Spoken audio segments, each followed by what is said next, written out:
Hello, this is Fran Smitherman with Creative Life Scrapbooking here to talk to you today about Creative Memories cardstock.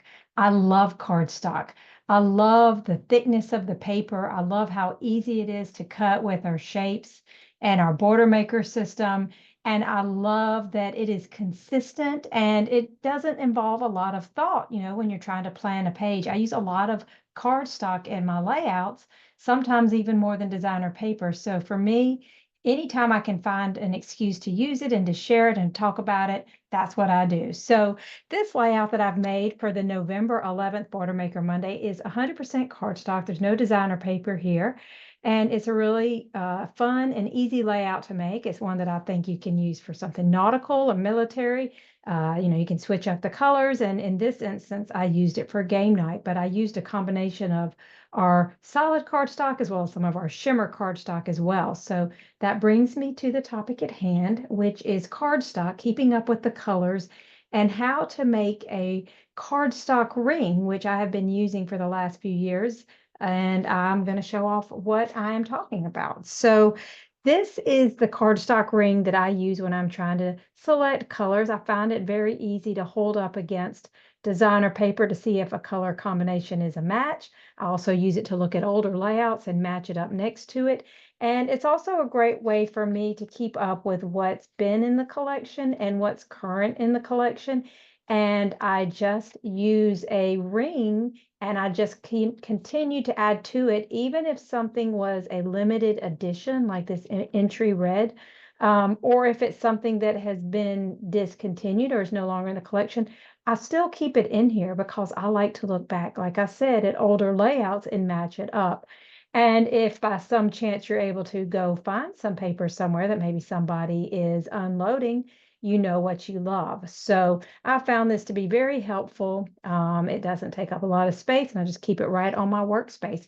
But when it is time for me to make one of these or a batch of them, the first thing that I do is I go to the Creative Memories website. And in the advisor back office, in the marketing images, there's a sheet right here called Cardstock and Shimmers.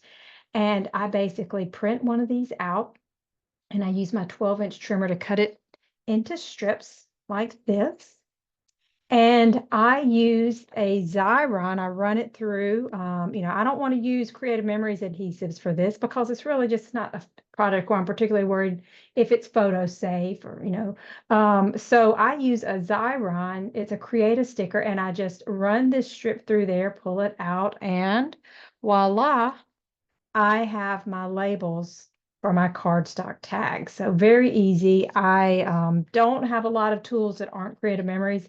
This was actually the first one I ever bought, but I have found it to be very helpful in times like these when photos and layouts aren't involved and I want to make something fast and easy and make a bunch of them. So that's what I use. You can also go on Amazon and get some of these rings. These are very easy to find, not expensive either. And that's how I keep my cardstock tags together. So when you are making cardstock, we obviously have a lot of colors. So it is a bit of an investment to buy one of every color, and you are going to end up with paper that looks a little something like this once you've punched the tags out. So depending on whether you're just making one set for yourself or if you're trying to make a bunch of sets for others, it will determine how many punches you have. But obviously, there's nothing wrong with this cardstock. But it is a bit of an investment when you think about what you're trying to do. You're trying to get one of every color. So not a cheap undertaking, but once you've done it, you've done it. And then you can just add incrementally as new cardstock colors are added to the collection. So my favorite punch to use for this is no longer in the collection. So I protect mine. I've gone and bought a backup one. It is the original tag maker. It makes a perfect shape.